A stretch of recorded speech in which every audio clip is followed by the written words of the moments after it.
असली दिक्कत अभी तक पकड़ में नहीं आई। मतलब करोड़ों की मशीन खराब बंद पड़ी है और किसी को समझ नहीं आ रहा कि हुआ क्या है। मैम, अगर इजाजत हो तो मैं इसे ठीक कर सकता हूँ। क्या बोल रहा है तू? इतनी बड़ी मशीन को ठीक करेगा? तुझे अंदाजा भी है ये इंजन कितना महंगा और खतरनाक है? देश विदेश के इंजीनियर महीनों से लगे हुए हैं और उन्हें भी समझ नहीं आ रहा कि खराबी कहाँ है ये, और तू कह रहा है कि 5 मिनट में ठीक कर देगा। अब बहुत हो गया। मैं अपनी काबिलियत साबित करके इस इंजन को चालू करके दिखाऊंगा। साल 2024 का मार्च महीना था और जगह थी पुणे का चाकन इंडस्ट्रियल एरिया। आमतौर पर यह इलाका सुबह से ही मशीनों की आवाजों और काम की हलचल से भरा रहता था, लेकिन उस दिन फैक्ट्रियों के भीतर एक अजीब सा सन्नाटा पसरा हुआ था। ओमेगा टेक इंडस्ट्रीज, जो देश की सबसे बड़ी ऑटोमेशन कंपनियों में से एक मानी जाती थी, आज पूरी तरह तनाव में डूबी हुई थी। ये वही कंपनी थी जिसकी मशीनें देश ही नहीं बल्कि विदेशों की कई बड़ी इंडस्ट्रीज में काम कर रही थीं और जिसकी पहचान हाईटेक ऑटोमेशन के क्षेत्र में एक मजबूत नाम के रूप में थी। फैक्ट्री के मुख्य उत्पादन हॉल में कंपनी की सबसे अहम और सबसे महंगी मशीन ऑटोमास्टर जेड 5000 खामोश खड़ी थी। करीब 25 करोड़ की लागत से बनी यह मशीन कंपनी के पूरे प्रोडक्शन सिस्टम की रीढ़ मानी जाती थी। पिछले 12 दिनों से इसके बंद पड़े होने की वजह से फैक्ट्री की पूरी उत्पादन लाइन रुक चुकी थी और कंपनी को हर दिन लाखों का नुकसान झेलना पड़ रहा था। हालात इतने खराब हो चुके थे कि विदेशी टेक्निकल एक्सपर्ट्स तक को बुलाया गया, मशीन का सॉफ्टवेयर दोबारा इंस्टॉल किया गया, सेंसर और वायरिंग बदली गई, हाइड्रोलिक सिस्टम को खोलकर फिर से जोड़ा गया, लेकिन इसके बावजूद मशीन दोबारा चालू नहीं हुई। मशीन के ऊपर लगी लाल चेतावनी लाइट लगातार जल रही थी। इंजीनियरों की पूरी टीम दिन रात उसी मशीन के इर्द गिर्द लगी हुई थी, लेकिन असली खराबी क्या है यह किसी की समझ में नहीं आ रहा था। कंपनी के अंदर बेचैनी बढ़ती जा रही थी, क्योंकि यह मशीन सिर्फ एक मशीन नहीं थी बल्कि कंपनी की प्रतिष्ठा और भविष्य का सवाल बन चुकी थी। फैक्ट्री के टॉप फ्लोर पर बने कॉन्फ्रेंस रूम में आर्यन मेहता अपनी टीम के सामने खड़े थे। उनके चेहरे पर जिम्मेदारी का दबाव साफ दिखाई दे रहा था। हल्की दाढ़ी, बिखरे हुए बाल और आंखों में चिंता, ये सब बता रहा था कि पिछले कई दिनों से कंपनी की परेशानी ने उन्हें चैन से बैठने नहीं दिया। सामने स्क्रीन पर वही बंद पड़ी मशीन की रिपोर्ट खुली थी, जिसे ठीक करने की हर कोशिश अब तक असफल रही थी। आर्यन ने गंभीर आवाज में कहा, 12 दिन हो गए। हम हर तरह से मशीन को चेक कर चुके हैं, लेकिन अभी तक असली समस्या सामने नहीं आई। अगर आज भी कोई हल नहीं निकला तो हमें प्रोजेक्ट रोकना पड़ेगा। कमरे में मौजूद इंजीनियर एक दूसरे की तरफ देखने लगे। माहौल भारी था, क्योंकि सब जानते थे कि यह मशीन कंपनी की सबसे बड़ी ताकत थी। एक सीनियर इंजीनियर आगे आया और बोला, सर, हमने कंट्रोल सिस्टम से लेकर हाइड्रोलिक यूनिट तक सब कुछ टेस्ट किया है। मशीन में कोई बड़ी खराबी नहीं दिख रही, लेकिन स्टार्ट करते ही सिस्टम फेल हो जाता है। ठीक है, आज आखिरी बार इसे पूरी तरह रीचेक किया जाएगा। शाम तक मुझे एक स्पष्ट जवाब चाहिए, मशीन चलेगी या नहीं। मीटिंग खत्म होने के बाद आर्यन मेहता फैक्ट्री की सीढ़ियों से नीचे उतरे और सीधे मुख्य गेट की ओर बढ़े। उनका दिमाग अब भी मशीन की चिंता में उलझा हुआ था। जैसे ही वह गेट के पास पहुंचे, उनकी नजर सड़क किनारे बैठे एक दुबले पतले लड़के पर पड़ी। लड़के की उम्र 16-17 साल से ज्यादा नहीं लग रही थी। कपड़े पुराने और धूल से भरे हुए थे और उसके सामने एक छोटा सा पॉलिश का डिब्बा रखा था। वह लोगों के जूते चमका रहा था, लेकिन उसका ध्यान अपने काम पर कम और फैक्ट्री के अंदर दिख रही मशीनों पर ज्यादा था। उस लड़के का नाम राघव था। हर बार जब फैक्ट्री के अंदर लगी लाल वार्निंग लाइट चमकती, उसकी नजर उसी दिशा में टिक जाती। उसके चेहरे पर एक अलग तरह की गंभीरता थी, जैसे वह मशीन की हालत को समझ रहा हो। उसने अपने आप से बुदबुदाते हुए कहा, ये लोग मशीन का सॉफ्टवेयर और सेंसर देख रहे हैं, लेकिन असली दिक्कत कंट्रोल सिस्टम के पीछे छुपी है। आसपास खड़े लोग उसकी बातों पर ध्यान नहीं दे रहे थे। उनके लिए वह सिर्फ एक गरीब लड़का था, जिसकी बातों की कोई कीमत नहीं थी। राघव दिन में सड़क किनारे बैठकर लोगों के जूते चमकाता था। वही उसका काम था और वही उसकी कमाई का जरिया। लेकिन जैसे ही शाम ढलती, शहर के एक कोने में उसके दादा का छोटा सा गैराज था, जहां हर तरफ पुरानी मशीनें, मोटर और औजार रखे रहते थे। वहीं राघव ने मशीनों को खोलना, जोड़ना और उनकी आवाज से उनकी हालत समझना सीखा था। उसके दादा पहले एक बड़ी इंडस्ट्रियल कंपनी में काम कर चुके थे, इसलिए उन्हें मशीनों का गहरा अनुभव था। वे अक्सर राघव से कहते, हर मशीन का अपना दिमाग होता है बेटा। अगर ध्यान से सुनो तो वो खुद बता देती है कि उसे कहां तकलीफ है। राघव ने इन बातों को सिर्फ सुना नहीं बल्कि समझा भी था। घर की हालत आसान नहीं थी। उसकी मां सीमा कई महीनों से बीमार चल रही थी। दवाइयों का खर्च इतना था कि राघव के लिए हर दिन कमाई करना मजबूरी बन चुका था। राघव जानता था कि उसके हालात बदलने के लिए उसे सिर्फ मेहनत नहीं बल्कि एक सही मौका भी चाहिए। कई रातों से वह यही सोच रहा था कि आखिर वह फैक्ट्री के अंदर जाकर उस बंद पड़ी मशीन को कैसे देख पाए। उसे यकीन था कि अगर उसे एक बार उस मशीन को समझने का मौका मिल जाए तो वह उसकी खराबी पकड़ सकता है और शायद उसी से उसकी जिंदगी का रास्ता बदल जाए। सुबह होते ही उसने फैक्ट्री के मुख्य गेट की तरफ बढ़ा। वहां खड़े सिक्योरिटी गार्ड को देखकर वह कुछ पल के लिए रुका, फिर हिम्मत करके बोला, भैया बस 5 मिनट मशीन को देखने दो, मैं बता सकता हूँ क्या खराब है। गार्ड ने उसकी तरफ देखा, फिर हल्की हंसी के साथ बोला, यहाँ बड़े बड़े इंजीनियर बैठे हैं और तुम जैसे बच्चे मशीन ठीक करेंगे? चलो हटो यहाँ से। राघव को धक्का देकर बाहर कर दिया गया। दोपहर का वक्त था और ओमेगा टेक इंडस्ट्रीज के मशीन हॉल में अफरा तफरी मची हुई थी। इंजीनियर लगातार मशीन के कंट्रोल सिस्टम पर डेटा देख रहे थे, सेटिंग्स बदल रहे थे और हर नई कोशिश के साथ उम्मीद बांध लेते थे। लेकिन जैसे ही मशीन को स्टार्ट करने की कोशिश होती, मॉनिटर पर एक ही मैसेज लाल अक्षरों में उभर आता, system failure, core pressure error. इस चेतावनी ने पिछले कई दिनों से पूरी टीम को उलझन में डाल रखा था। आर्यन मेहता नीचे खड़े यह सब देख रहे थे। उनके चेहरे पर साफ था कि अब उनका धैर्य जवाब दे रहा है। वह समझ नहीं पा रहे थे कि आखिर इतनी मेहनत के बाद भी मशीन क्यों नहीं चल रही। तभी उनकी नजर फैक्ट्री गेट के पास बैठे उसी लड़के पर पड़ी जिसे उन्होंने सुबह भी देखा था। वह लड़का राघव था। उसके हाथ में जूते पॉलिश का ब्रश था, लेकिन आज उसका ध्यान अपने काम पर नहीं था। वह बस फैक्ट्री के अंदर खड़ी उस बंद मशीन की तरफ देख रहा था, जैसे उसे कुछ समझ में आ रहा हो। आर्यन ने पास खड़े गार्ड से पूछा, ये लड़का कौन है? यहाँ क्यों बैठा रहता है? सर, बाहर जूते पॉलिश करता है, लेकिन कहता है कि मशीन ठीक कर देगा। पागल लगता है। आर्यन ने कुछ सेकंड उस लड़के को ध्यान से देखा। उसके चेहरे पर मजाक नहीं बल्कि आत्मविश्वास था। शायद पहली बार आर्यन को लगा कि यह लड़का यूं ही यहां नहीं बैठा। उन्होंने राघव को पास बुलाया। आर्यन ने उस लड़के की तरफ देखते हुए पूछा, तुम बार बार अंदर की मशीनों की तरफ क्यों देख रहे हो? सर, बचपन से मशीनों को देखता आया हूँ, इसलिए समझने की कोशिश करता हूँ। लेकिन तुम्हारा काम तो जूते पॉलिश करना है ना? हाँ सर, मजबूरी है। घर चलाने और माँ की दवाइयों के लिए यही करना पड़ता है। तुम्हें लगता है कि मशीन में असली खराबी क्या है?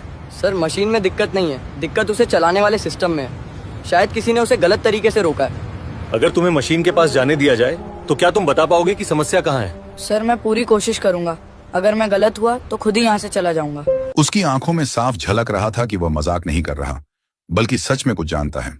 आर्यन ने सिक्योरिटी की ओर मुड़कर कहा, इसे अंदर ले चलो। आज देखते हैं कि इस बच्चे की समझ कितनी सही है। राघव जब पहली बार फैक्ट्री के अंदर पहुंचा तो उसके कदम अपने आप धीमे पड़ गए। उसके लिए यह जगह किसी सपने से कम नहीं थी। सामने खड़ी ऑटोमास्टर जेड 5000 मशीन इतनी विशाल थी कि वह छत तक फैली हुई दिखाई दे रही थी। मोटे पाइप, भारी मोटर, चमकते कंट्रोल पैनल और हर तरफ लगी केबल्स।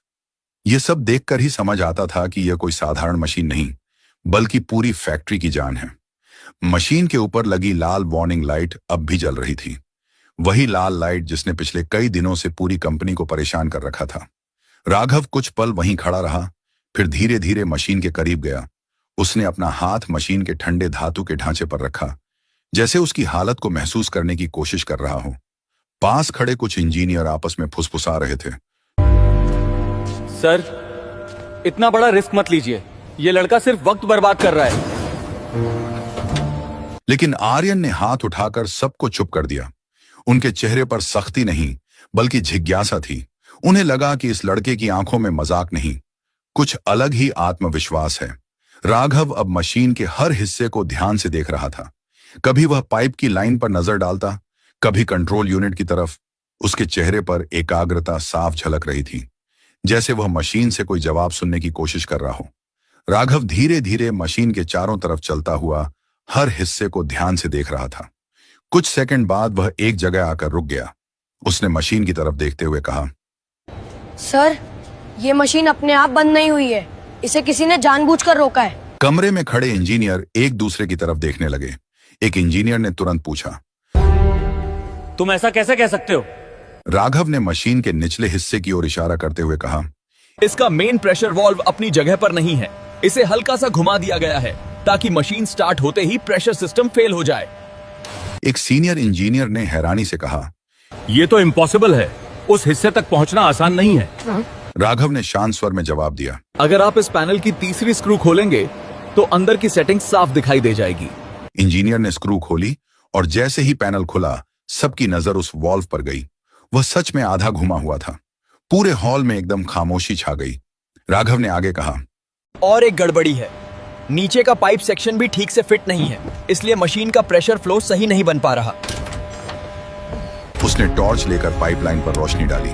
इंजीनियरों ने झुककर देखा तो पता चला कि पाइप सच में थोड़ा खिसका हुआ था। अब इंजीनियरों के चेहरे पर पहली बार गंभीरता दिखाई दी। उन्हें समझ आ गया कि यह सिर्फ टेक्निकल फॉल्ट नहीं, बल्कि अंदर से की गई छेड़छाड़ भी हो सकती है। राघव मशीन के दाएं ओर बने जंक्शन बॉक्स के पास पहुंचा। उसने बॉक्स पर हाथ रखते ही तुरंत अपना हाथ पीछे खींच लिया। उसके चेहरे पर गंभीरता साफ दिखाई दे रही थी। उसने आर्यन की तरफ देखते हुए कहा, सर, अगर अभी मशीन चालू की गई तो बड़ा हादसा हो सकता है। आर्यन ने चौंक कर पूछा, क्या खतरा है? राघव ने शांत स्वर में जवाब दिया, इस जंक्शन बॉक्स की वायरिंग गलत जोड़ी गई है। पॉजिटिव और नेगेटिव तार उल्टे लगाए गए हैं, इसलिए सिस्टम में शॉर्ट सर्किट का खतरा है। एक इंजीनियर ने तुरंत बॉक्स खोलकर देखा। अंदर की वायरिंग सच में उलटी थी। अब पूरे हॉल में खामोशी छा गई। सब समझ चुके थे कि यह सिर्फ मशीन की खराबी नहीं, बल्कि किसी अंदरूनी व्यक्ति की चाल भी हो सकती है। राघव ने धीरे से कहा, सर, अगर आप भरोसा करें तो मुझे कुछ मिनट दीजिए, मैं इसे ठीक कर सकता हूँ। आर्यन ने बिना सोचे कहा। ठीक है, काम शुरू करो। औजार उसके सामने रख दिए गए। राघव ने सावधानी से तारों को अलग किया, फिर सही क्रम में जोड़ना शुरू किया। उसने नीचे की पाइपलाइन भी सीधी की और मेन वाल्व को उसकी सही स्थिति में सेट कर दिया। कुछ ही मिनटों में मशीन के मॉनिटर पर दिख रहे प्रेशर लेवल स्थिर होने लगे। राघव ने गहरी सांस ली और कहा, अब मशीन स्टार्ट की जा सकती है। आर्यन ने उसे ही बटन दबाने का इशारा किया। राघव ने एक पल आंखें बंद की, जैसे मशीन से कुछ कह रहा हो, और फिर स्टार्ट बटन दबा दिया। कुछ सेकंड के लिए सब शांत हो गए। फिर अचानक मशीन के अंदर से आवाज गूंजी और लाल चेतावनी लाइट बंद होकर उसकी जगह हरी लाइट जल उठी। पूरी मशीन फिर से चलने लगी। मशीन के चालू होते ही पूरे फैक्ट्री हॉल का माहौल बदल गया। जो जगह पिछले 12 दिनों से तनाव और डर से भरी हुई थी, वहां अब राहत की सांसें सुनाई दे रही थीं। इंजीनियर एक दूसरे को देख रहे थे, जैसे उन्हें अपनी आंखों पर यकीन नहीं हो रहा हो। किसी ने पहली बार उस गरीब लड़के की तरफ सम्मान से देखा। आर्यन मेहता अब भी चुप खड़े थे। उनके चेहरे पर हैरानी के साथ साथ एक अजीब सा सुकून भी था। उन्होंने धीरे से राघव को अपने पास बुलाया और पूछा, तुमने ये सब कैसे सीखा बेटा? मैं रात में अपने दादा के गैराज में काम करता हूँ। पुराने मोटर, पंप और मशीनें खोलते खोलते मैं उनकी आवाज पहचानना सीख गया हूँ। उसने कहा कि हर मशीन के चलने का एक अलग सुर होता है, और जब वो सुर बदल जाता है तभी समझ आता है कि दिक्कत कहाँ है। आर्यन को यह बात अंदर तक छू गई।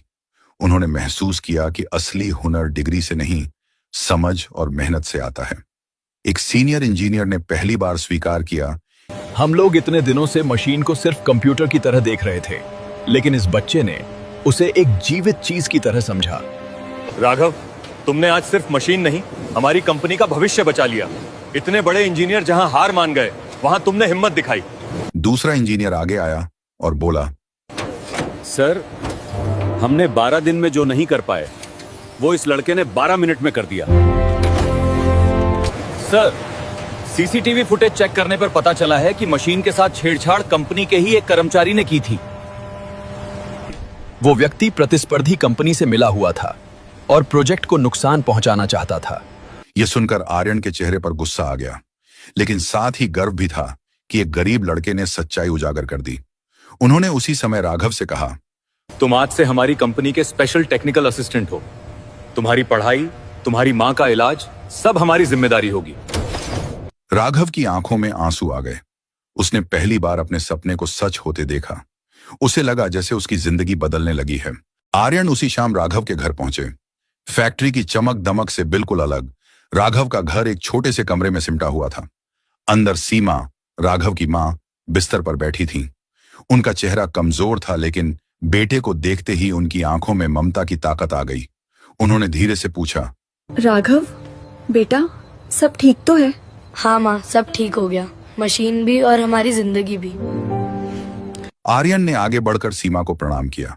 उनकी आवाज में अब मालिक का अहंकार नहीं, बल्कि एक इंसान की विनम्रता थी। उन्होंने कहा, माँ जी, आपका बेटा बहुत बड़ा हुनर लेके पैदा हुआ है। आज अगर हमारी फैक्ट्री चल रही है तो सिर्फ उसकी वजह से। आपने उसे बहुत अच्छे संस्कार दिए हैं। सीमा की आंखें नम हो गईं। उन्होंने कांपती आवाज में कहा, सर, मैंने उसे सिर्फ यही सिखाया है कि मेहनत से बड़ा कोई धर्म नहीं होता। कुछ ही हफ्तों में सीमा का इलाज शहर के सबसे बड़े अस्पताल में शुरू हो गया। डॉक्टरों ने भरोसा दिया कि वह धीरे धीरे ठीक हो जाएंगी। पहली बार सीमा को लगा कि उनका बेटा सिर्फ उनका सहारा नहीं, बल्कि उनके संघर्ष का सबसे बड़ा इनाम है। कुछ महीनों बाद राघव का दाखिला देश के एक प्रतिष्ठित टेक्निकल इंस्टीट्यूट में हुआ, जहां कभी उसे गेट के बाहर खड़े होकर मशीनें देखने तक की इजाजत नहीं थी। आज वही फैक्ट्री उसे अपनी टीम के सबसे खास सदस्य के रूप में देख रही थी। अब राघव रोज मशीनों के बीच खड़ा दिखाई देता था। पहले वह मशीनों को दूर से देखकर सीखता था, और अब उन्हें अपने हाथों से चलाता और समझता था। उसकी मेहनत और समझ ने उसे कंपनी के हर इंजीनियर के लिए एक मिसाल बना दिया। आर्यन अक्सर अपने ऑफिस की खिड़की से उसे काम करते हुए देखते। उनके चेहरे पर गर्व की हल्की मुस्कान होती और मन में एक ही ख्याल आता, हुनर का कोई घर, कोई कपड़ा, कोई औकात नहीं होती। जिस दिन उसे पहचान मिल जाए, उसी दिन वह इतिहास लिख देता है। दोस्तों, कभी कभी जिंदगी हमें नीचे गिराती है ताकि हम और ऊंचा उठ सकें। राघव की कहानी हमें यही सिखाती है कि हुनर, मेहनत और सच्चाई